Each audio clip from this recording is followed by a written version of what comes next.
नमस्कार. Preparation for careers या आपल्या चॅनेलवर तुमचे स्वागत आहे.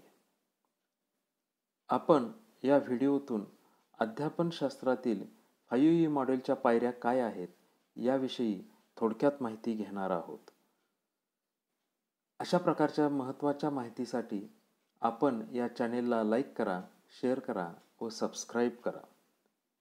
5E मॉडेलची पहिली पायरी एंगेज म्हणजे गुंतवणे. जो आशय विद्यार्थ्यांना आकलन करून द्यावयाचा आहे त्याविषयी विद्यार्थ्यांच्यामध्ये जिज्ञासा निर्माण करणे किंवा तो आशय विद्यार्थ्यांच्या पूर्वज्ञानाशी जोडणे हे काम शिक्षकाने म्हणजेच फॅसिलिटेटर सुलभकाने करावयाचे आहे. दुसरी पायरी एक्सप्लोर म्हणजे शोध घेणे. या पायरीमध्ये आशयाशी संबंधित हँड्स ऑन ॲक्टिव्हिटी किंवा प्रत्यक्ष अनुभव फॅसिलिटेटरने द्यावयाचे आहेत.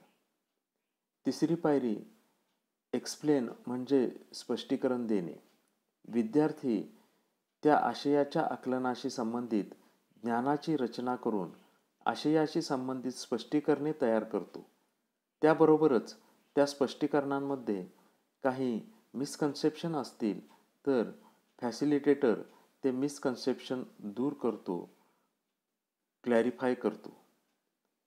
चौथी पायरी इलॅबोरेट विस्तृत करणे.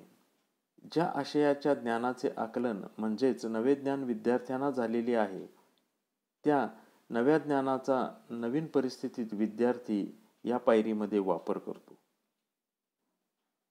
शेवटची पाचवी पायरी इव्हॅल्युएट म्हणजेच मूल्यांकन. फॅसिलिटेटर सुलभकाने संपूर्ण अध्ययन प्रक्रियेदरम्यान विद्यार्थ्याचे आकलन तपासणे, त्याबरोबरच अध्ययन प्रक्रिया पूर्ण झाल्यानंतरही विद्यार्थ्यांचे आकलन तपासणे याचा समावेश या शेवटच्या पायरीमध्ये होतो. अशा या अध्यापनशास्त्रातील 5E मॉडेलच्या पायऱ्या आहेत. व्हिडिओ पाहिल्याबद्दल धन्यवाद.